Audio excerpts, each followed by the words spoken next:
அஸ்ஸலாமு அலைக்கும் வரஹ்மத்துல்லாஹி வபரகாத்துஹு. தினமும் ஒரு ஹதீஸ்.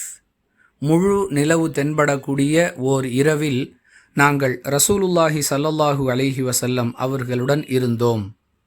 அந்த முழு நிலவை சுட்டிக்காட்டிய அல்லாஹுவின் தூதரவர்கள், இந்த முழு நிலவை நீங்கள் சிரமமில்லாமல் காண்பது போன்று நாளை மறுமையில் நிச்சயமாக அல்லாஹுவை காண்பீர்கள் என்று கூறினார்கள் என ஜரீர் ரதியல்லாஹு அன்ஹு அவர்கள் அறிவிக்கிறார்கள்.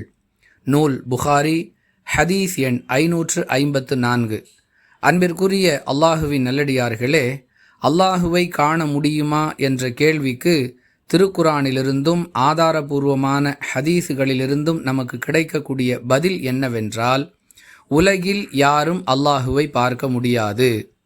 மறுமையில் அல்லாஹ் தன்னுடைய நல்லடியார்களுக்கு அழகிய முறையில் காட்சி அளிப்பான் என்பதுதான். இந்த பெரியார் அல்லாஹுவை கனவில் பார்த்தார், அந்த மௌலானா அல்லாஹுவை கனவில் தரிசித்தார் என்றெல்லாம் சில புத்தகங்களில் எழுதி வைத்திருக்கக்கூடிய தகவல்கள் அனைத்தும் கட்டுக்கதைகள் என்பதில் எந்த மாற்று கருத்தும் இல்லை. திருக்குரான் நமக்கு மிக தெளிவாக சொல்லக்கூடிய விளக்கம் இதுதான். லா துதுரிக்குஹுல் அபுசார் வஹுவ யுதுரிக்குஹுல் அபுசார். அவனை யாரும் பார்க்க முடியாது, அவனே அனைவரையும் பார்க்கிறான் என்பது இந்த வசனம் சொல்லக்கூடிய செய்தி.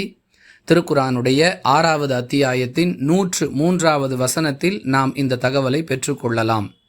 எனவே உலகில் வாழும் காலங்களில் யாராவது இறைவனை பார்த்தார் என்று சொன்னால் அவர் 100% பொய் சொல்லுகிறார் என்பதே இதன் பொருள்.